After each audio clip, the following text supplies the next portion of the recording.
Look what I found, some more pines that came down in the snowstorm that are full of bark beetles. I'm not going to go after them with a pair of pliers and a blowtorch, but I do have other ways to get medieval on them. We'll confirm what I already know is in here.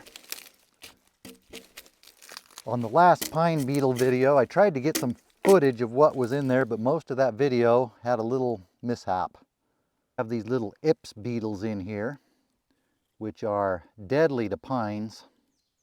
There's some of the larvae. The larvae are what do a lot of the damage. More of the larvae under the bark.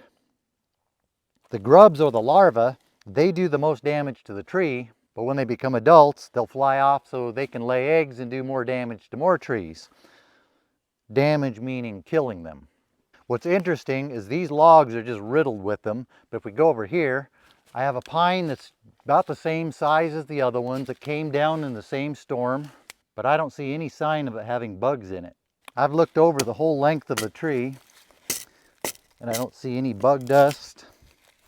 I knocked the bark off, no bugs under it. There were a lot of pines that came down in that snowstorm. Most of them are this way, they don't have the bugs in them. Sometimes the bugs will be concentrated on the bottom side where it doesn't dry out as fast, but not the case here. But it looks like all those ips beetles have concentrated into, so far, only 3 spots that I've found. The one we got the other day, this one, and then another one, which will make them easy for us to make them go away. Well, not actually go away, we'll just make them not be. We're going to mess their business up. The first thing we want to do is get them out of here, get them into a better position where we can assert our will to do them harm.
Now we're in a different place, but we have a similar situation.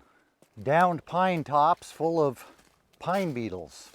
Apparently I haven't been sticking with my denial forestry technique very well.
Now some of the bugs are going to go on the mill. where we will lop them up, chop them up, grind them up, and bind them up. At least the ones that are in the direct path of the blade. The rest of them, which is most of them, we'll deal with those another way after we're done here.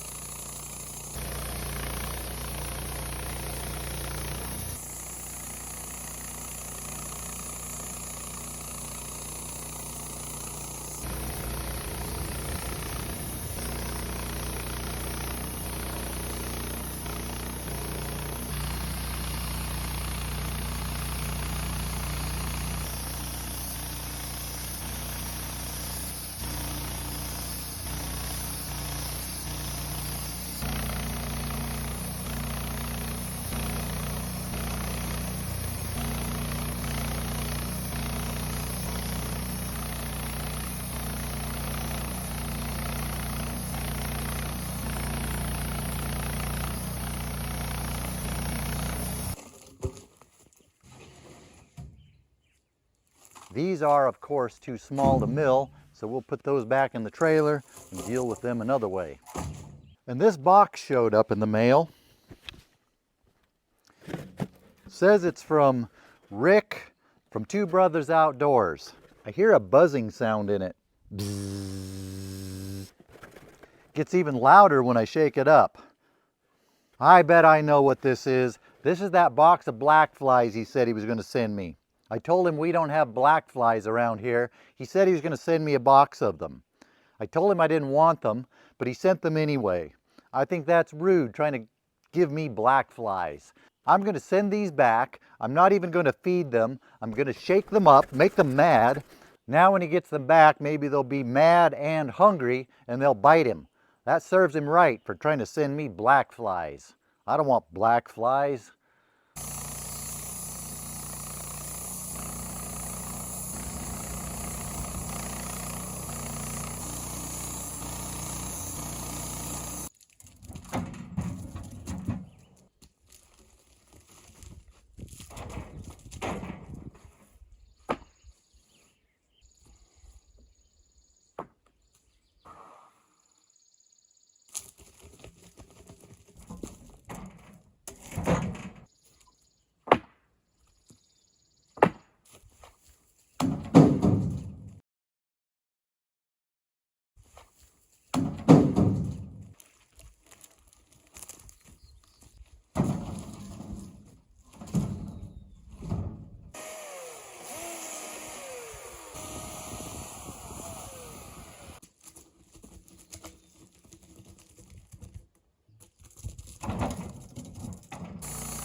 These are the logs from the previous pine beetle video. This video I had to delay for 2 weeks, waiting for my drive belt for the sawmill. It's been on pause for 2 weeks.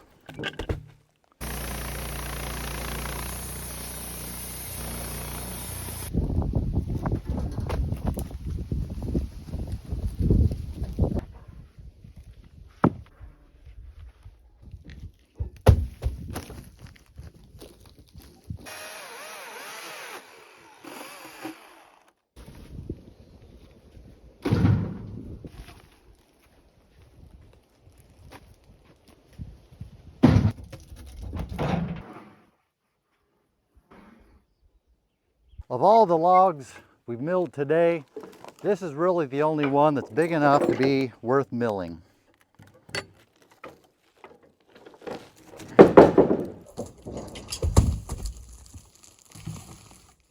To dispose of the bugs the way we're going to do, you don't really need to mill it. That's not an important step.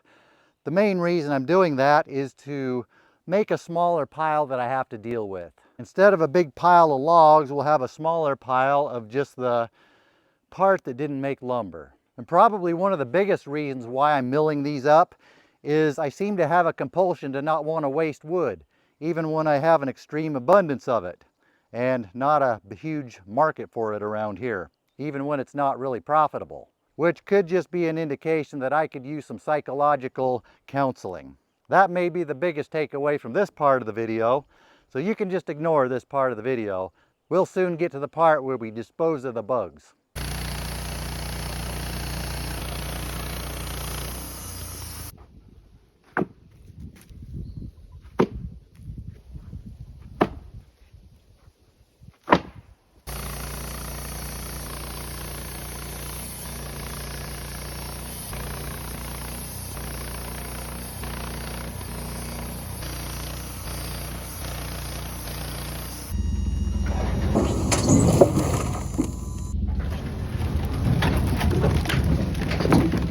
Since it's wildfire season now, which started June 1st, for good reason, we can't burn these.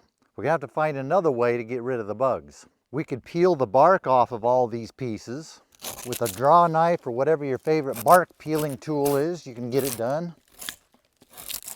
But that would be a lot of work to have to peel all these pieces. So we're gonna try another technique. Cover up the whole pile with clear plastic. You want to use clear plastic in a sunny location, preferably at the beginning of the hot time of the year. Seal it up all the way around it. It helps if you have some freshly disturbed dirt. What we're doing is building a solar oven to bake them. If the wood or the ground is wet, or you can add moisture in there, that's even better. Then they're going to be baking in this hot, steamy environment that is deadly to bark beetles. Now, bark beetles can chew through pine bark. They could probably chew through this plastic if they knew how. It's not as much of a barrier as it is a baking instrument of torture for bugs. Bad bugs. Before putting the plastic on, you want to make sure there are no sharp objects that could poke a hole in it. And if you do poke a hole in it, just use a piece of duct tape to patch it up. It's best to start this right as we get into the hottest part of the summer, so it has the hot summer months to bake them.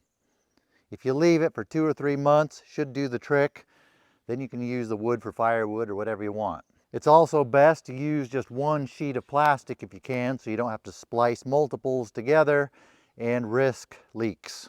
Another technique can be to just leave the wood out in the sun, in the direct sun. The part of the bark that's sitting in the direct sun, if you're in a hot climate, it can get hot enough to kill the bugs underneath. Then you have to turn them to get all sides exposed to the sun. You might need to leave them for a few weeks on each side. I don't know how effective that is. That could be an interesting experiment to try. After a certain amount of time of leaving it out in the sun, I could see if it has live larvae or dead larvae. I would sign off saying rest in peace, bugs, but I don't think it's going to be a very peaceful rest. It's going to be miserable in there. Serves you right, bugs, for killing the good trees. If you would pick out the bad trees that need to go and kill those, that would be one thing. But when you're killing the good, dominant, healthy trees, that's just not right.